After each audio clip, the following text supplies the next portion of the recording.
Welcome to Myers Metal Detectors, located in sunny Tampa, Florida, where we sell nothing but fun and adventures, treasure hunting gear, and anything you can imagine for metal detecting. Give us a call, 813-237-1939. Happy hunting and dig deeper. Live from sunny Florida, it's Treasure Talk. Welcome, folks. Welcome, welcome, welcome.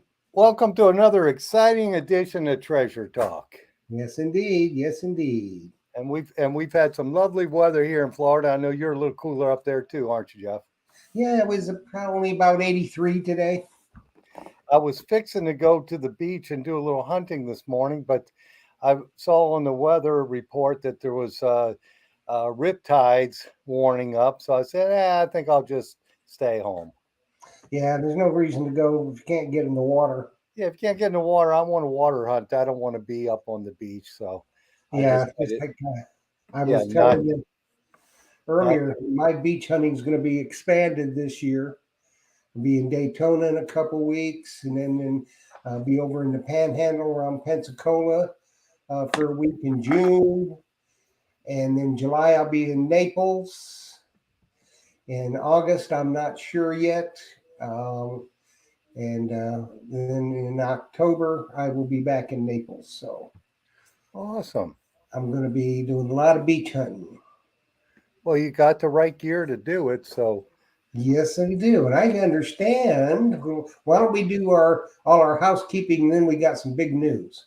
Okay. All right. Well, we'll do that first. Of course, today's show is brought to you by your friends at Myers Metal Detectors, where we sell fun and adventure. And of course, the views, thoughts, and opinions expressed by the Treasure Talk guest and member belong solely to the guest and member, and not necessarily to Phil Myers, Charlton Myers, Myers Metal Detectors, or Jeff Bonin. Correct. And of course, the purpose of Treasure Talk is to promote the hobby of treasure hunting and metal detecting, and to educate our members in a fun, informative manner. That's treasure hunting in all its forms. All its forms. That could be bottles, artifacts, Indian artifacts, anything you can imagine. Coin roll hunting, anything. Magnet fishing, you name it. Fossils, bottles, everything. And I'm working on some really good guests for just those things for this summer. So yes, awesome. Y'all stay tuned. For sure. So, yeah, I guess we want to talk a little bit about Nocta Macro Legend. Well, it's only Nocta now. They ditched the Macro. Yes, they cut their name a little shorter. It's just the Nocta Legend.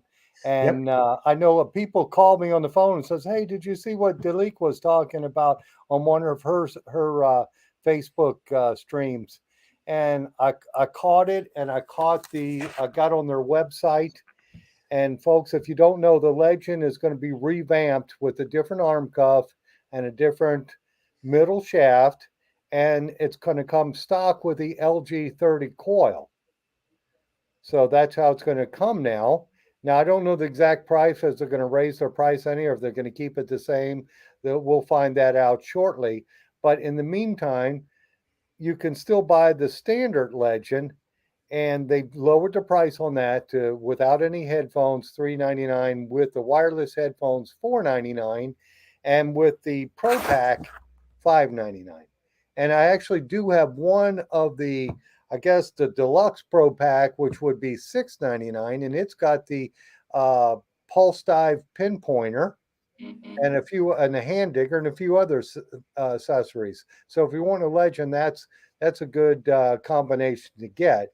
Now, so that you're not worried about upgrading the detector, if you have the 11-inch coil, which I personally think would work better in the water than the 12x9, the 11-inch coil is probably going to work better in the water. But I think the reason they came out, and I don't know this for a fact, that the 12x9 does better in highly mineralized or areas where there's a lot of iron. It just will function better in there.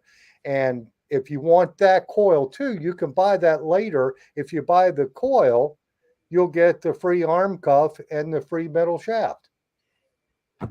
So if you don't want the arm cuff and the middle shaft, NACA has a special. I mean, if you don't want the larger coil, I'm getting ahead of myself. You can buy just the arm cuff and the middle shaft, and that one they have for $39.95. So you can't beat that. An upgraded arm cuff and an upgraded middle shaft on all carbon fiber. So I don't think you can go wrong with that detector.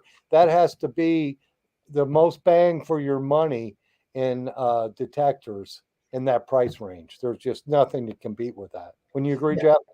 Yeah, and it's it's one of the premium detectors. As far as premium detectors, in my mind, what you have right now on the market for premium detectors is the Deus 2, the Legend, and probably the MindLab Manticore. Yeah, and the Equinox series. They're all kind of doing the same thing. They'll all function perfectly on the beach, So if you're just getting started in metal detecting, or if you've been doing it a long time, that Legend is a hard detector to beat for $5.99 Pro Pack. You can't beat it, not with You everything can't. you get. There's just nothing in that price range that'll give you that performance because it runs nice and smooth on the salt, and people just love it. I have a lot of customers who use it, and they've got a lot of success with it. Tom Becker wants to know what improvement did they do to the arm cuff? All I see is the picture, so I can't really tell on their website. It's probably going to be, how MindLab came out with the Equinox one that you could just push a button and slide it back and forth and lock it into a ratchet locking system. It might be something like that. That's what it looks like from the picture, and it's probably more flexible, I would think. Mm-hmm. Yeah. Yeah. Yeah. Well, Sam Truckley says maybe the Legend will be her backup. I think if she gets the Legend, it'd probably be the other way around. Yeah. That'll be your main detector. Yeah. Yeah, it could be. For sure. So that's all the big Nocta news we have. Yes, that's it right there. Very so good. Perfect time to buy a Naka, and then you could buy the upgrade later for a small amount. You'd have both coils. You'd have the one that's good in hunting iron, and the one perfect for beach water hunting. Yeah. So. Yeah, you'd be all fixed up. Everything you'd need. Yes, for sure. Getting some reports from Terry Shannon and Frank Bank, Fred Banky. Right. I don't know why I keep calling him Frank. I call him Frank too. I don't know why. It's Fred. No. He looks like a Frank. I told him he looks like a Frank. Anyway, getting some reports from them. They're really finding some really good stuff with the Legend on the beaches on the Treasure Coast. So, and Terry, I think, is just about ready to head out to go back home to Minnesota. So I guess he'll get to try it in the snow. I don't know. What are you looking at, the God or what, Philip? Jocelyn was just talking to me, trying to give me some questions. Oh, okay. She's on the other side of the room. So okay. But are they on Facebook or YouTube, Joss? What questions is she looking for?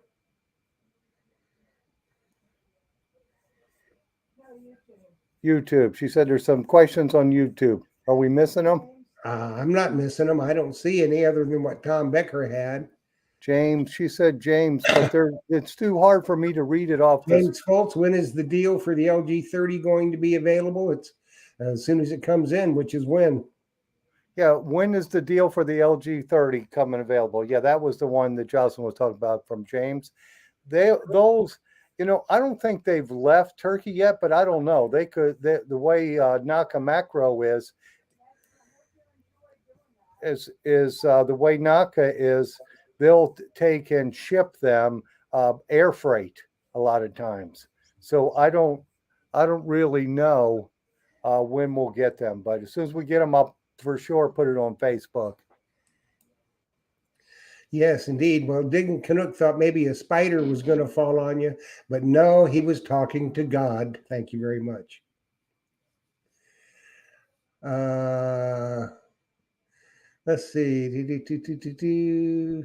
Okay. So are we ready to go? I think so. I think we covered everything. Yes, and our guest tonight is very familiar with the legend and all the Mind Lab product, including the Manticore. So, from, I'm not going to say sunny Canada because I think I'd be telling a lie.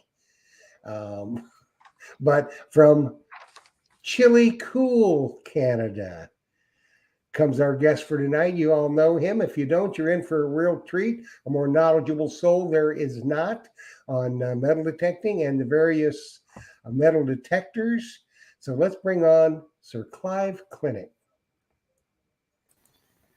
Hello, Clivey. Hi, guys. How you doing? Good. Thanks for asking me. What's going on in Canada, dude? Well, I'm actually visiting my wife in Calgary, and it is beautiful here. It's sunny and it's hot. It's 26, 27 degrees, So which is not Florida, but it's pretty good for Canada, What's 26 or 27 degrees Celsius? Well, that is Celsius. Yeah. Okay, what's it Fahrenheit? That's Oh, what is it Fahrenheit? Sorry, I don't know that. What is it? 75. Perfect. 75. I was going to say 70. I was close. Nice weather. Yep. Yes. You were probably out in the water. I would be, yes. Yes. What is your water temperature there in the summertime, Clive? That's a good question. It's always pretty cool, You're never you won't get away in hunting in your shorts in Canada for, unless it's like there's about a 3-week window for that. I've seen guys try and they didn't last long, Okay. So that's what we understand. I can understand that totally. Here in the Gulf, we get our water temperature gets up to 90 sometimes. Nice. Yes. That's nice and warm. And if it's a calm day, a nice flat Gulf, that there's nothing better than metal detecting that. It's kind of hard to stay awake sometimes. Yeah. Out there and it's 95-degree water temperature and just kind of, I know it sounds great for the soupy water, gold popping out every dig. I didn't realize that you weren't in Florida, Jeff. Where are you exactly? I'm in Florida. You are? Okay. I wasn't sure. I'm just in North Florida. Sure. Okay. Yeah, but I still get down there to get into the Gulf a lot. And it's especially good with that 92-degree water temperature on us old people. That way you get real active when you get in there. It's kind of like getting in a hot tub. Good for the bones, yeah. Yeah, all the aches and pains go. Well, they don't go away; they subside. Like Epsom salts, yeah. And then if you have enough rum before you go, then you're okay. So, Clive, I know you've been using the Manticore, but let's talk about the Legend first. Sure. So, how long have you been using that? I know you wrote the book, and I'll show the folks the book here. Sure. And what are your thoughts on the Legend? I love this detector, and I mean, it's not even about the price point. I keep hearing people talking about the price point. That's gravy because, it's a smooth running detector. It's got incredible fidelity. I just can't imagine how much stuff I would have if the detectors were like this when I first started, because it's just, it's a machine that you can buy as a beginner and you'll never need anything else. Because it just has so much fidelity. It's got a lot of power. It's, as you said, it's stable in the salt. I love this detector. I'm going to be taking advantage of this upgrade to the coil and the slightly lighter middle shaft. As soon as I heard about that, I said, that's done, because I just had mine out a couple of days. I'm always impressed by the depth of this detector, Yeah, it's a super product, even in the original form. But like I was telling Jeff earlier, I think that these companies will look at each other's products and say, "Oh, we got to do that," and they copy, and the consumer always wins. That's true. That's true. Yeah. It's like a detector arms race. It's true. And I mean, I wrote the book not because I was expecting to sell thousands, hundreds of thousands of them, but because I like the detector. Yeah. As a favor to Dillick, I wrote the book, and because I like the detector, Yeah, it is a good detector, and I'm glad you like it too. We sell quite a few of them. Of course, would love to sell more, but Mm-hmm. but then the bad thing about that is everybody's got these great detectors that perform flawlessly on the beach, and my gold finds start to go down, down, down. That's true. It's getting tough. It's getting tough. There's more competition now than ever. That's right. Yeah, With well, high-powered, accurate machines, that's Yeah. for sure. plus the fact people aren't buying gold anymore. They're buying this junk, titanium and what's the other one, Philip? Stainless, Stainless titanium, steel Tungsten. and Don't forget tungsten those. tungsten. carbide. Yes. That's right. Yeah. And then sometimes you get the brass that looks really, really good when you take it out, and the weight. There's just something wrong about the weight, and it smells like brass, and you're just like ready to cry. Yeah. Yeah. Stinking brass. And Jocelyn said we have a question from Moose in New York.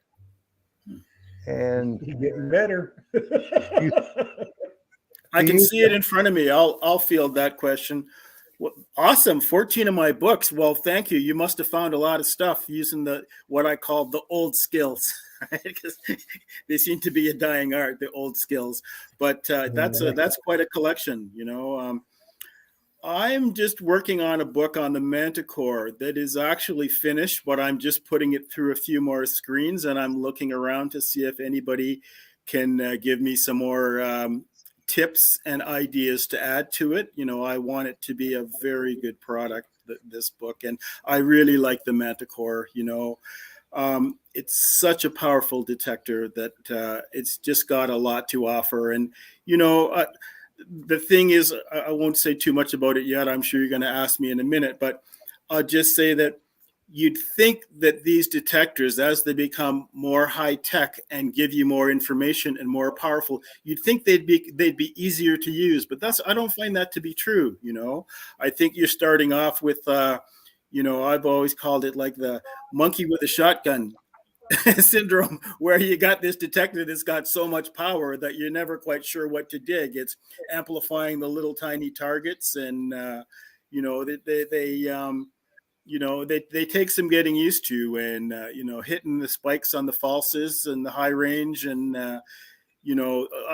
all these super high gain detectors do this, and you really have to have some basics to get a handle on them and harness all that power. So that's why I decided to write something on the Manticore. But thank you for asking.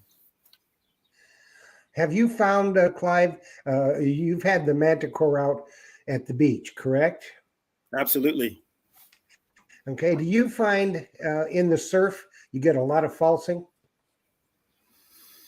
Well, I find that, like any high gain detector that's got a lot of power and has got a lot of small object sensitivity, that it takes some practice and a little bit of theory to know how to tune it, to balance the signal. One thing that I realized I should put into my book was that when you have a detector that's got a bias control, and you run that bias control up high to knock out, say, iron, the detector sees the seabed, the difference between the seabed and the salt water as almost like it would see an alloy metal.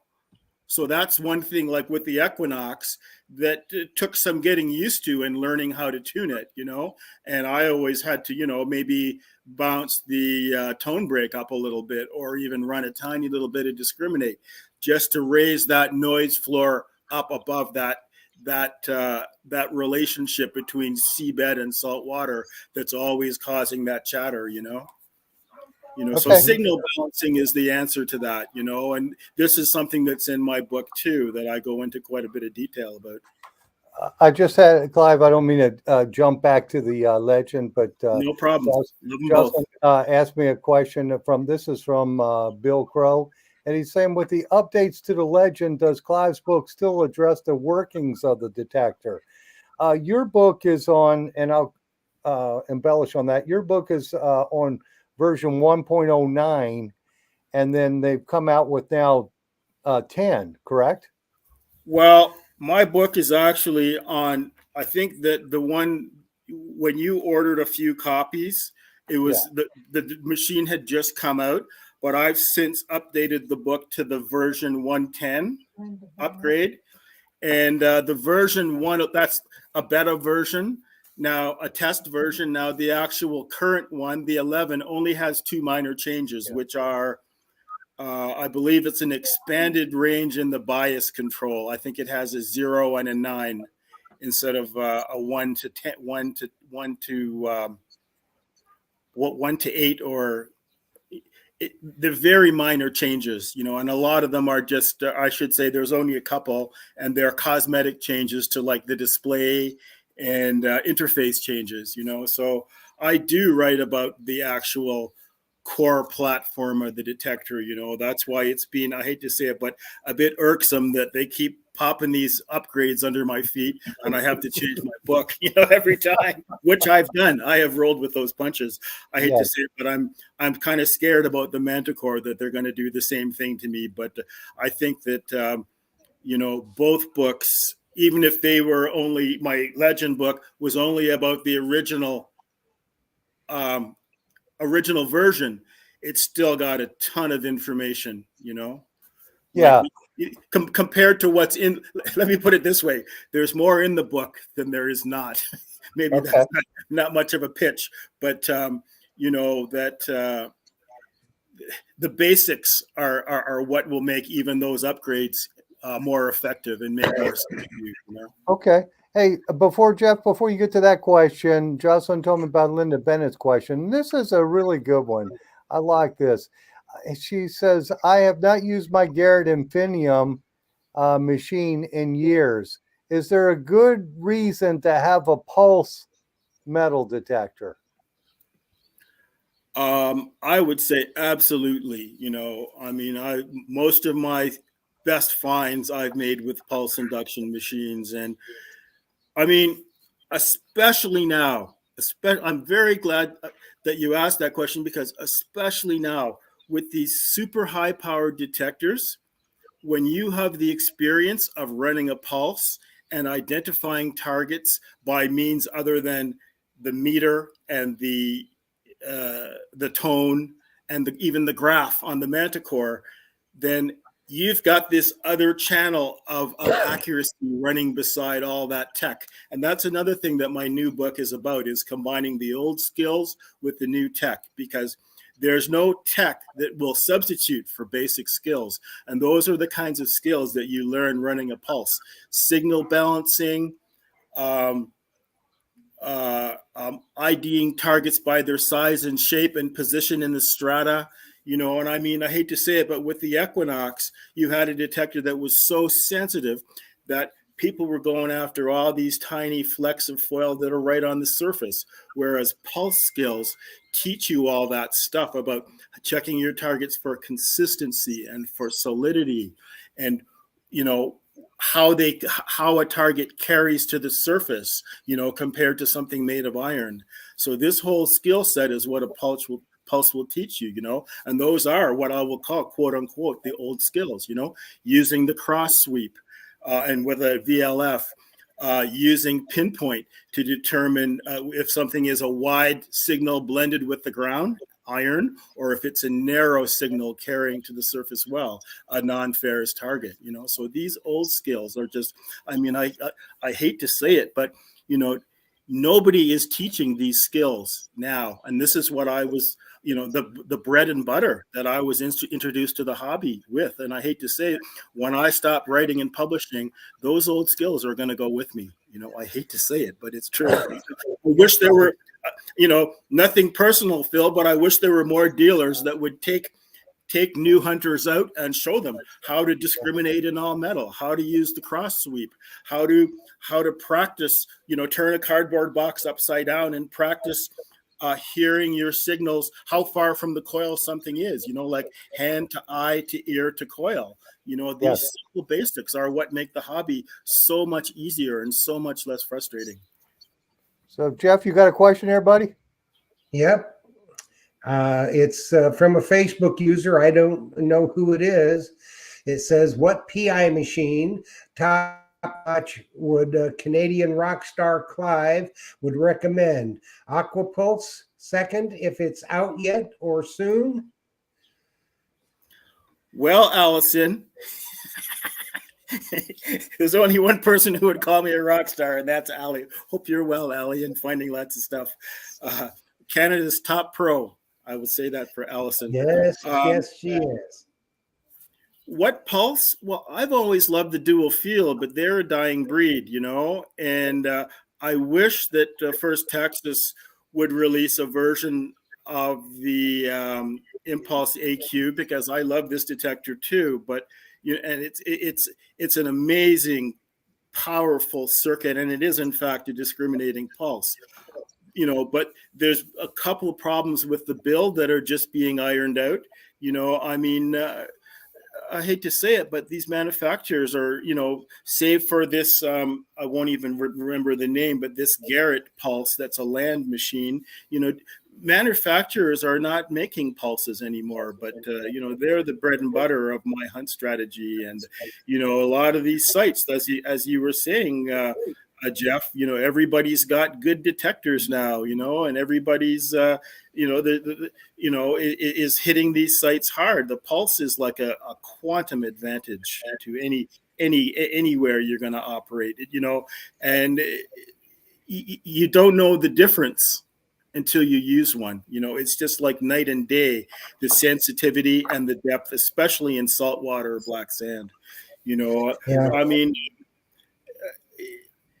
as I say, I love the dual field, and I've got a couple of those. I've got 2 Impulse AQs, you know, but I mean, I wish you could say, I wish you could give me a few options, because there just aren't that many being manufactured now, you know? Yeah, well, what I understand, at Digstock, I was talking to Russ Balberona from Fisher. And he thought that it was going to be in the next couple of months when the Impulse AQ is finally going to be released. Wow, that's awesome news. That's awesome news, yeah. Because this is an amazing detector. This machine is very smooth, incredible target information. It does discriminate. You know, I mean, like any detector, there's a learning curve, but it's well worth that, you know. It's well worth putting in the time to learn how to run a pulse, and, you know, to use that. And not only that, but, you know, that entire skill set will help you with all of your detecting, you know, because it's those same basics, you know, those same simple basics, you know, that are based on theory and physics. And, you know, no target ID package or no tech is going to teach you that, you know, or is going to stand in for it, you know. I mean, I hate to say it, but this seems to be the trend that I'm seeing now, is that there's an over reliance on tech, you know. Yes, I could see that. Oh, yeah, I agree with that. Have you ever used a Tarsace? No, I'd love to try one. It sounds like a very interesting detector, and a lot of the guys speak very, very highly of them, especially, you know, people in the most difficult shoreline environments. Mm-hmm. You know, with the salt balance. I've looked heavily into them. You know, I mean, I just don't have a space on the basement floor for one right now. You know? Yeah, you're going to have to get rid of some of the older models and put one of them in there. I've used one for a little bit, and I really like it. It reminds me of a Pulse, but they call it mixed domain technology, and it does real well in the saltwater. So I'm going to keep using that for a while and learn it. Interesting. Yes, I remember the old CZs. The technology with those was called Fourier domain. I don't know what either is, but you know, it just maybe there's a similarity there. You know. Yeah, mixed domain. That's interesting. Yeah, he says it's not a VLF and it's not a Pulse. It's somewhere in between. And so I don't know. Interesting. Yeah. But it does have some target ID information, and it is super deep on coins. Now, I don't know about on thin gold jewelry yet. So I guess I should do some air tests and see how well it does with that. Mm-hmm. Yeah, but yeah, you get the opportunity to check that detector out. It is a nice one. And I don't know if you have dealers up in Canada for the Tersachi or not. I don't think so, no. But the guy who makes them, we've had him on the show. He's in California. Yep. And it's a cool product. Did you see that last question about the books that was up, Phil? Oh, no. Do you still have it? Yep, I got it. Are the 2 Mind Lab Equinox books repetitive? I have the series of the beginner to advanced. Go ahead and take that one, Clive. I actually have three books, and no, they're not in the slightest bit repetitive. I mean, here's one I just happened to have with me that's a gentleman had ordered yesterday. This is the third one. The second one is called An Advanced Guide. It's a green one. I was just so interested in this detector and doing incredibly well with it, when it came out. And like I said, finding a ton of stuff with it that I was learning so much that there's just no way that there would need to be any overlap in any of those 3 books. It's actually surprising, but they really do have a lot of information in them, and there's no I mean, I would probably Yes, the green. A lot of these books, I would like to make them longer. I mean, my printer has limitations with the thickness that he can create a book for me. But I would like to make them longer. But I try to pack as much new and original information in them as I can. I mean, read some of the reviews. I don't think anybody's ever had reason to mention that, say that there's any kind of overlap. Yeah, and Clive, I think the difference of the 700 and the 900 are, I think the programs are pretty much the same, aren't they? That's true. That's true. I mean, I've drawn up a list of the features of the 900 just to determine if I should upgrade my book.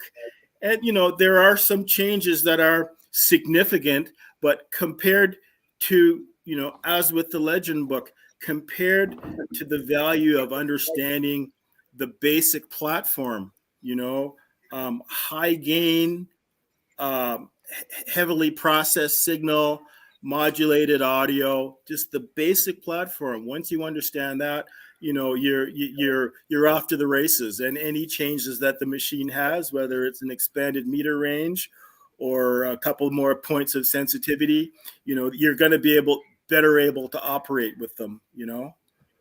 Yeah. I mean, it quite surprises me that people have the assumption that seeing a new upgrade to a detector is going to change the basic operating platform. But the real strength, the part that needs to be understood to get the value from that machine, is the basic platform. And with the Equinox, with the Legend, with the Manticore, these are very, very well thought out, setups, and sets of features too, Yeah. So if someone had bought the 900, they could get the beginner's guide to the Equinox, and pretty much all the information, probably 99.9% of it all, is still going to be good for them. Absolutely. Definitely. I get that question a lot. And this is why I've considered upgrading the book. But I just feel that most people still have the 800, and that maybe in a few years there'll be more 900s out there, and I will do an upgrade to the book. But I don't really feel that it's necessary right yet, because it's the core platform that's really going to be the valuable information, Mm-hmm. So what are you guys hearing, from people that, let's say, had the 800 and went and bought the 900? What are you hearing from them about their transition? What are they noticing different, better, worse, anything like that? Are you asking me, Jeff? I'm asking both of you. Okay. I'll say the people who bought the 900, that 800s, and I don't know this for sure, but I think they're thinking it's more waterproof. It's waterproof to 16 feet. So theoretically, it's not going to leak like some of the 800s and some of the 600s have. That's Mm. yet to be seen. I haven't seen a 700 or 900 leak yet, so that's a good thing. And I think the coilier issue has finally been fixed, and also the arm cuff is nice, which you see what Naka's doing. They're pretty much doing the same thing for theirs, except for they never had the coilier issue. But how about you, No, they Clive? didn't. I don't know anyone with the 900. I wish I did to give it a swing and see how it works. But I do know that the case is improved and that there's no water ingress. So far I haven't heard anybody say that about the 900 or the 700 or the Manticore. So that's certainly a good thing. It was a bit of a thorn in the side of a great product with the Equinox. Yes, and I think they addressed all the issues, and they've got competition now, so I think people are going to be on their toes for sure. And I missed that question that you had, Jeff. Now that was Tom Becker wants Clive to do a class teaching the old skills. I'm sorry, I'm too old. Too old to teach the old skills. Well, that's right. It's funny when I get on Detector Prospector, somebody asked me the other day, what are the old skills? And I did this post that was like a page long, and I think I may have heard my music coming in the background. It was like a moment, 7 years ago type moment, right? And so I do like to have the opportunity to teach them, and I wish that I had the chance to have such a class. Maybe I can do something on YouTube at some point. Yeah, that'd be. But, hey, what can I say? Buy the books. It's in there. Absolutely, buy the books. It's in there. And we had another question from. I guess this one is from Finders Keepers. Clive, do you do any hunting videos with you out in the field?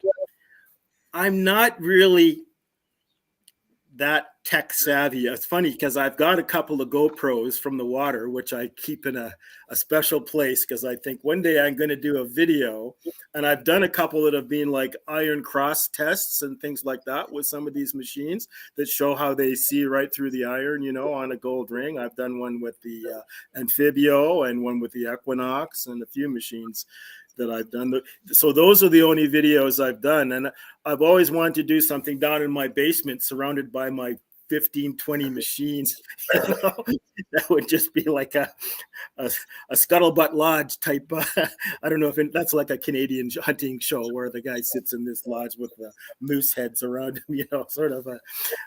Is that the Red Green show? That's right. I think that's right. Same kind of thing. That's right. Same kind of thing, If the ladies can't find you, by all this equipment and. I'd love to do a video like that, and I will at some point. I'm like I say, I'm not that good with these GoPros. They always end up filming my feet or filming. I'm detecting down there, and it's filming the horizon or something like that because I've got mine like a hat mount. So yeah, I wear mine on the chest mount. Most of the time, I don't film anything. I just have it there so people don't come talk to me. That's a good idea. Well, I've got a surefire way to get when you're trying to really focus and people are coming and asking you questions. 3 words. You got gold? Yes. They run, they hide their wedding ring and run. You got gold? That's my custom, because some of the sites that I work, there's so many people who've never seen metal detectors, people from inland Europe, that we call it the knuckleheads per minute ratio, because it's usually every minute you've got somebody, which is actually a good sign. It shows that the numbers are good, but it's better when somebody comes up to you every half an hour and says, somebody lost a ring, or can you help me find my ring? It's sort of an indication of how the site is, Yeah. Hey, Jeff, Jocelyn just told me that one too. John David is asking, Phil, this is for you. Is NACA sending a new owner's manual out with a new style legend? I don't have a printer and get tired of looking on my download every time I need to refer. I imagine with their updated legend, they'll probably send a new owner's manual out, but that should be online, and we could probably print you a copy of it, John, on your next order. We could print you one pretty cheaply on my printer here, so it would just be off a computer printer. Well, he had one printed out, but he probably dribbled barbecue sauce on it. Well, you don't see my manuals. I'm just glad that people, I told Clive this before, most people don't read their manual. I'm just glad. That's right. That's right. I always remembered that. Yep. Reading That's their a good manual. bit of advice there to understand the detecting environment. Yep. James Foltz is saying, where do I get your book on the legend? Well, James, we've got it here if you're in the U.S., but imagine Clive is in Canada. He could get it to you if you're up there. But we could get it to you, and I'm going to get some of the new Manticore books from Clive too shortly. When it gets, it's not printed yet, is it? Not quite. It's done, but I'm just doing the contents page, the index and that type of thing, and just taking it through a few more screens. And I'm asking some of my buddies what they might add to it. I always try to do like a last sweep for the latest tips. Yeah. Now, is the Manticore available there in Canada? Sure it is. Sure it is. I've had mine for a long time. In abundant supplies? I would say so. There's quite a few around, Because too many. Here, we'll put in an order for 20 of them, and they'll send us one. How about that, eh? They're just in short supply here in the States. Well, I live right half an hour's drive from the Canadian distributor, so they definitely had a supply at one point. Now I'm not sure. Is that Radio World? Is that the Radio World? That's correct. Yeah. Yeah. Down here they're just in short supply. A lot of dealers don't have them. Some of the big sporting goods stores supposedly had a couple, but I don't know. Right. Yes. That was surprising to see Cabela's selling a machine that's like a high-end machine. Usually they've only had like Fisher Gold Bugs and that type of thing. Yeah. But we've had plenty of the other models in stock. And had you seen the Xterra Pro?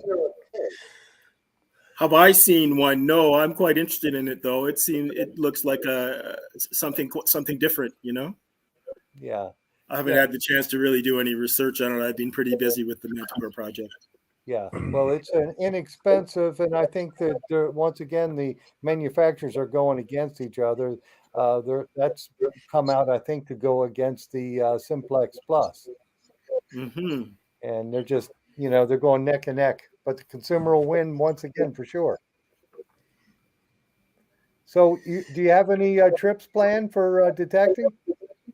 Well, I'm thinking of doing something in the next couple of weeks. I haven't quite made up my mind yet. It's getting really difficult, and I've got a few aches and pains at this point, and just hauling the equipment around and the airport hassles and that can be a lot. I'm not sure. I've done a few lately that the juice wasn't worth the squeeze, but I've done a few that were pretty good too. So it's hard to decide, and our beaches are opening up here too. We've got a big beach up north here called Wasaga Beach that has a lot of good old gold has been found there. Yeah, Allie cleans up. It opens up very slowly. Okay. Now, it's super flat this time of year, and then gradually you get a bit of definition coming in. So we're sort of waiting to see how it opens up this year. Okay, cool. So no plans for coming to the U.S.? That's a good question. I would love to do some hunting in Florida, but it looks like it's pretty tight down there. Like it's elbow. I mean, I keep hearing these stories. Well, I got out at 4:00 in the morning, but there was 11 guys in the water. It's like elbow to elbow. I mean, I'm kind of used to some really tough competition down south. Believe me, some really tough people that hunt 10 hours a day and hike in 3 miles each way to do so. And, some top pros, but at the same time,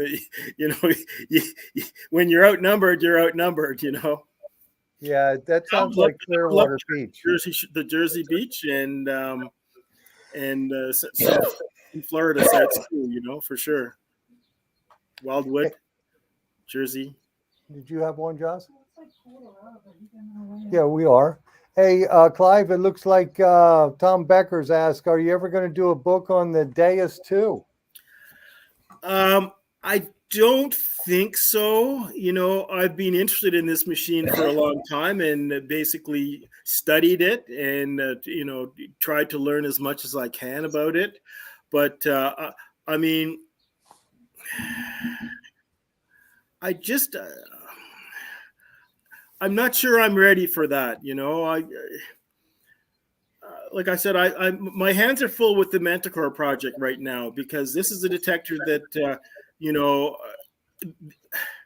I have a lot to teach about that detector, so I'm really focused on that, you know. Oh, okay. Cool. But I do hear a lot of good things about the days too, you know. Yeah, well, it's more waterproof, I guess. Well, I shouldn't say that. You could dive 60 feet with it. Right, that too, yes, and the specialized in-ear bone headphones and stuff. Yes, those are pretty darn cool. Yeah, I'd love to try one. I'd love to try one. You know, I certainly have heard a lot of good things about it. Well, if you make the trip to Florida, you could come in the shop and we could show them to you. That sounds good. That sounds like a plan. I would love to get down there. Okay, and it looks like, Jeff, you got one from Gary? Double G. Yeah. Read it, Phil. Oh, you want me to read it? Yeah. You make me strain my eyes. That's all right. What new features would you like to see in a metal detector? That's from Gary Double G Diggs. Well, you know, they're really coming out with a lot, you know. I mean, especially with these on-screen iron yes or no meters, which are not standalone foolproof, but they're pretty good. But, you know, I can't help thinking that as this circuitry becomes smaller and smaller, this surface mount circuitry, you know, when you look at the size of the Deus 2 and just how powerful it is and what it does, I'm surprised nobody has come out with the idea of a sort of a side-by-side switchable pulse VLF. You know, I can't help thinking that might be down the line. Somebody's going to go in that direction, you know? And very possibly, but that'd probably be a weighty machine. Yeah, for sure. Hey, we do have another question. This one's from Mark Fiorella, and he's asking, have you ever hunted in Buffalo, New York? No, but I can see you across the water. I can see Rochester actually, but I've actually seen a couple of good beaches on that Rochester shore that like the old vintage postcard photos, which is one way that I do some of my research. You know, these old postcards. I'll just give you guys a tip on how to do that is search bathers, and then the location, and you come up with these postcards that show these sites in full swing. And I've seen a couple in Rochester that look pretty good. I shouldn't even be saying that, you know, but Buffalo, I'm not quite sure. I mean, you certainly got those New York numbers, you know, anywhere you got the big numbers, you're going to have treasure, you know, so it could be an excursion. I'm probably about 2 hours out. Okay. But, thanks for asking. And are you diving, Clive, when you hunt? Do you ever use a hookah system? No. I'm a snorkel hunter, you know. I work to maybe about 8 feet tops, and even then you're kind of pushing it, you know, because I have like a long scoop that's about 6 feet, and I have a tether on the end, so I can sort of work to the top of that tether. Like I'm jumping up and taking a breath, but it can be dicey sometimes because if a wave goes over and you come up again and you miss that breath while you're at the edge of the planet, you know, you could fall off very easily, right? I've had a couple of close calls, let's put it that way, you know. And yes, indeed. Even with the, I mean, I had a close call with a safety float, which is not easy to do, but I'm up on the safety float and the current is just so strong that I'm kicking and doing everything I can, and I'm not moving an inch, and I'm very fortunate to get out of that situation. Now I wear a Mustang PFD, which is like, immediate inflate, but still, there's situations you can get into that even with flotation, these rip currents and stuff that you can still be in big trouble even if you're floating, so I'm a little more cautious after my close call. As I say, I used to work easily 8 feet, easily 8 feet. All right, Philip, we need to do some giveaways here. Yeah, let's do that real quick. Let's do that. Okay, you want to hold up what we're giving away? I got it on my phone, Jeff, but I don't have it. Okay. You remember what it is? We're having two. The first one tonight is one of Clive's books on the Excalibur 2. Yeah, and the other one is on the Equinox, isn't it? On the other one is on no, it's on shallow water hunting lessons from the pros. Okay, that's good. Plus, there's going to be other Myers swag involved. Oh yeah, you're going to get some Myers swag in there, regardless. We're making it take. So as always, you know that you have to be a member of Treasure Talk YouTube to be eligible to win. You have to be tuned in to win. And you see my phone number is right there on the bottom of the screen. If your name is called, and only, please, if your name is called, you will have 3 minutes to text me with your name and you are here. And I'm going to draw 2 names, and I have some backups if they're not there answering within 3 minutes. Now, the phrase you had to enter was Myers Metal Detectors, world's #1 dealer. So get ready, get your fingers ready, because these two are the first 2 winners. And Uncle Beep and Chuck Brown, you are the winners. Get your fingers coming and text me within 3 minutes with your name and that you are here. Absolutely. So that way they'll get their prize for sure. That's right. And what was the names again, Jeff? It was Uncle Beep. Uncle Beep. What a name for a detectorist. Yes. And Chuck Brown. Chuck Brown. Okay. All righty. So hopefully they'll be here, and we'll get our winners going. But carry on while I'm waiting. Philip, are you muted? Yeah, I was for a second because I was talking with Jocelyn. I thought she had another question for me, but it doesn't appear so. So, Clive, you said you're coming out with a Manticore book, and when do you think you'll have that one available? Oh, maybe about 2 or 3 weeks. Okay.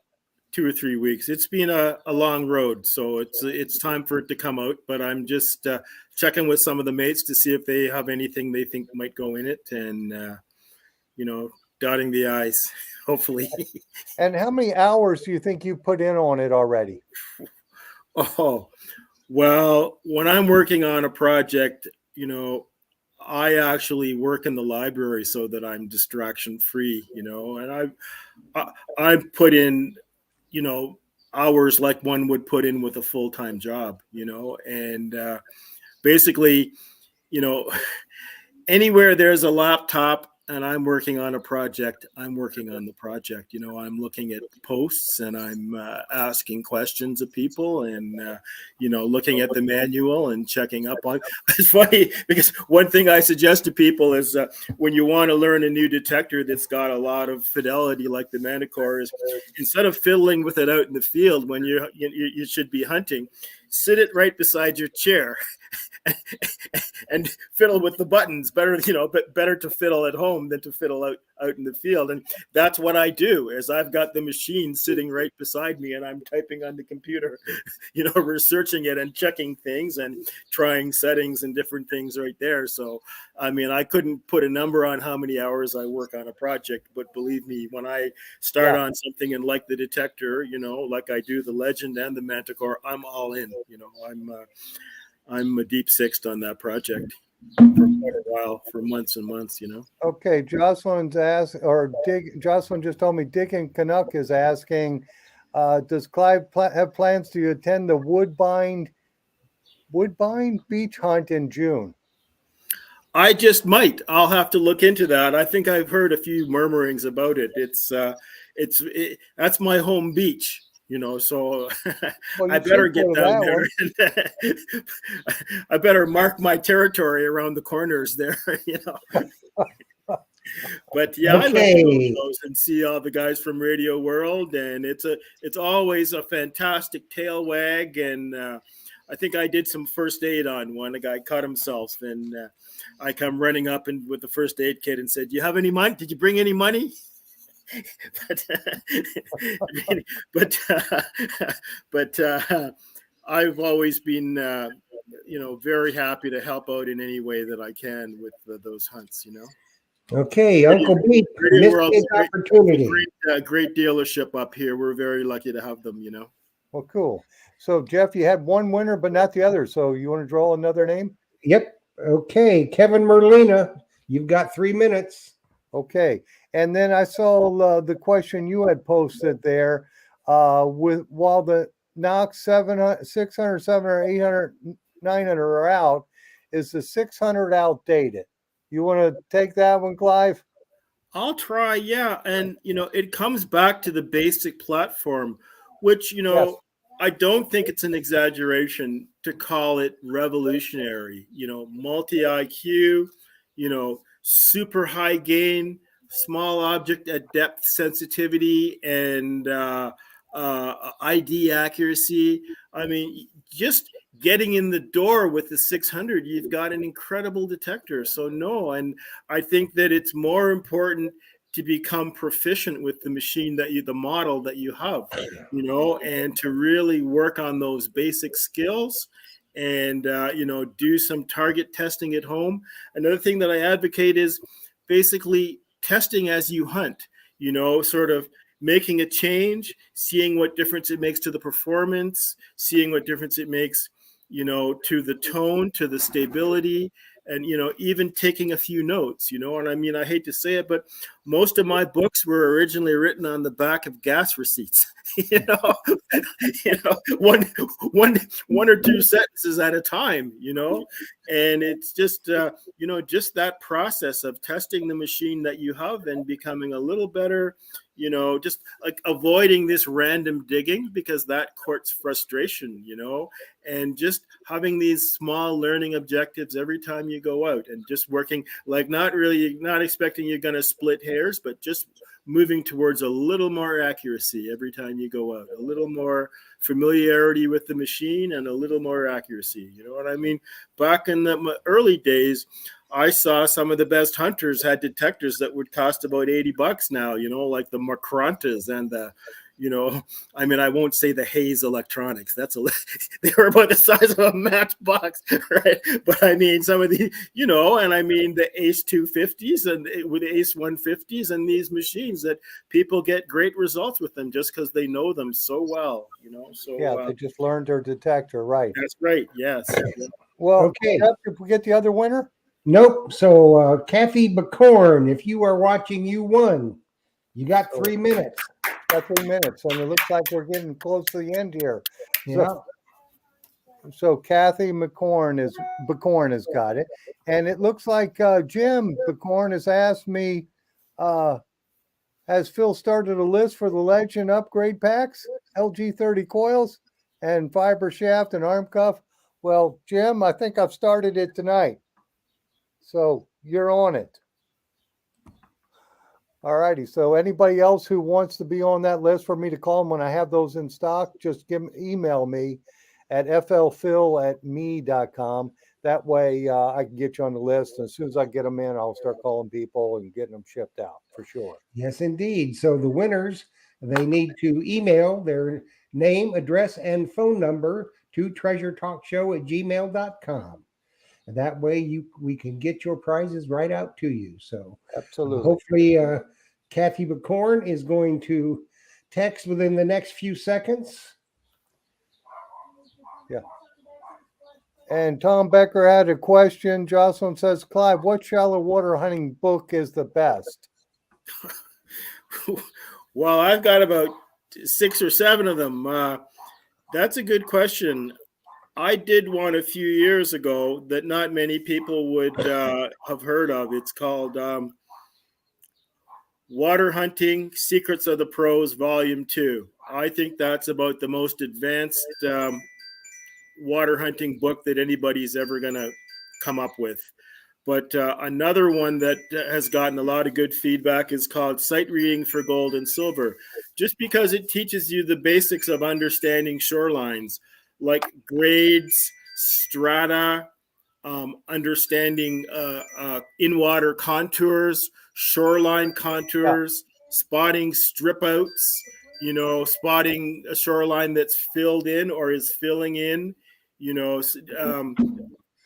what you'd call exchange, how a shoreline falls out and then replenishes, and all these things that when you understand them, your sights take on a completely different dimension of understanding for you, and you basically have a much better idea of where to look for the heavier objects, and how to anticipate these strip outs by seeing the by seeing the signs, the sort of the early stage signs, Okay, I mean, a lot of these things, not to go too far off track, but a lot of these things you'll see posted up on the Jersey Shore beach Facebook group. Brian Mayer posts a lot of really good information on how to understand shorelines. And read that beach. That's critical information.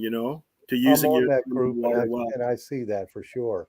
Mm-hmm. Hey, I did have questions. Tom Becker's asked me, do I have them? If I don't, I can get you one, Tom. So that's no problem. I can get it from Clive and have it shipped down here from Canada, and we'll get it right out to you. Okay. And then also, before we go, Jeff, I know we're running over here, but Sam Treckley was asking, do we always stock the Blue Nemo? And yes, we do. We stock that one with 2 batteries in the backpack. So hopefully we'll keep stocking it. And I know we're going to have Blake from Blue Nemo on in a couple, 2-3 weeks. Yep, indeed. New products too. Yep, and next week we have Dwight Colin from Nocta. Yes. And New Age Goonies. So be looking. I'll have the giveaway entry up tomorrow, and then we're going to have Relic Dirty Hands. Lori Gagne. She's coming with all about the Manicore. She is an ace on the Manicore. And then we're going to have Steph Diggs, and then it's going to be Blake from Blue Nemo. Yes, for sure. So, folks, I wanted to say thank you first, Clive, for coming on here with us. That hour just flew by. That's right. We're running over, but I'm glad you were on here with us and share your knowledge. And for sure, let me know when the new book comes out so we can get that in the shop here. And thank you, Jocelyn, for handing me questions. And thanks for asking me, guys. Yes. Enjoyed it. Yep. You said somebody was calling you a rock star. Obviously, she hasn't seen that commercial, has she? Everybody's calling everybody a rock star. I don't know. I'm a rock star too. Ellie was calling people a rock star lot before anybody was a rock star. Before the word, she originated that. Well, she is a rock star. She's a rock star too. Yes, indeed. Rocking that Blue Nemo and doing all these fantastic recoveries. These fantastic finds for people, in deep water. She is a rock star. She is a rock star. Maybe I'll do another. I'll do another Girls of Canada show. You never know. So we got to get out of here, Philip. Yes, we do. We're running over, my friend. Yes, we do. Clive, thanks a bunch, buddy. Everybody loved it, and we're looking forward to your new book. And we're looking forward to we'll get you back on in the fall and talk about the Manicore book. Awesome. Thanks for having me, guys. It's a lot of fun. You're quite welcome. Everybody, thank you for watching. Thanks, Phil. Thanks, Jocelyn, for keeping Phil in line. And it is a full-time job, I must say. It is. Absolutely. It is bad. Woo. I'm going to tell you, Wrangler. Yeah, that's right. Woo! So we will see you next week with Dwight Colin of the New Age Goonies and Nocta. He's going to talk to us all about the Nocta stuff and New Age Goonies. So we will see you then. Keep an eye out for the entry for the giveaway for next week. And happy hunting, everybody. Thanks for watching and dig deeper. Happy hunting, folks. We'll see you, Clive. Thank you again. Good luck, guys.